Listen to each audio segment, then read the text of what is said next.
Hundreds of people from different political, social, religious and cultural persuasions spent the day discussing political and electoral reforms at the inaugural National Consultative Forum on Free and Fair Elections.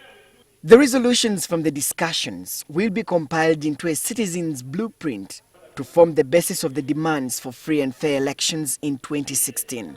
Some of the key reforms on the table include an independent electoral commission constituted using a competitive open recruitment process, adopting rules to check the misuse or theft of public funds during elections, and the promotion of internal democracy in political parties. It would be useful, if you want a playing level field, to have an incumbent president hand over to the Chief Justice for about 6 months during that electoral period.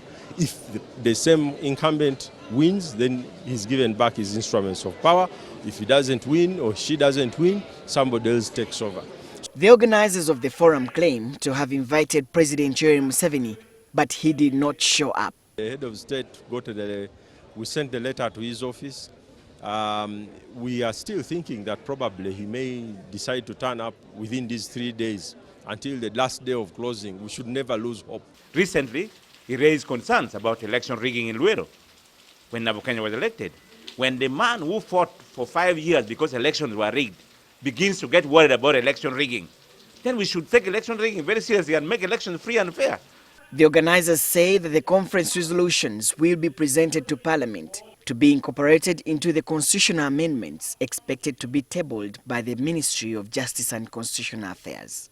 There are concerns, however, that some of these demands may not see the light of day, considering the timing, less than a year to the 2016 general elections. Even when these proposed areas of amendment go to cabinet, they will still need time, and the parliament, cabinet has to take its time to scrutinize them, go through them before they are forwarded to us in the parliament. Even when it comes to us in the parliament, parliament will have to refer it to the appropriate committee, that's the Committee on Legal and Parliamentary Affairs, which will again have to invite stakeholders, and it is going to take some time. It is not a thing that you think can be done in 1 or 2, 3 months. It's not.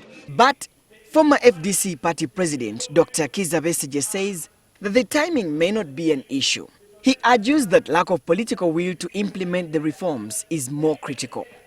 No, I don't expect that the NRM is in a hurry or is even interested at all in having reforms. If they were, they would have started on it in 2011. They would have started on it in 2000 when the courts actually declared that there were many things wrong. Opposition MPs are now devising means to fast-track the legislative process to ensure that the reforms are ready before the 2016 general elections. If they don't move as fast as we do, yes, we shall move private members' bills. Yes, like we did in 2009.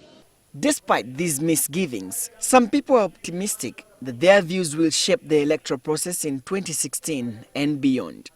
This dialogue on political and electoral reforms will run until the 26th of November. The organizers say that the resolutions will be presented to the president. Solomon Serwanja,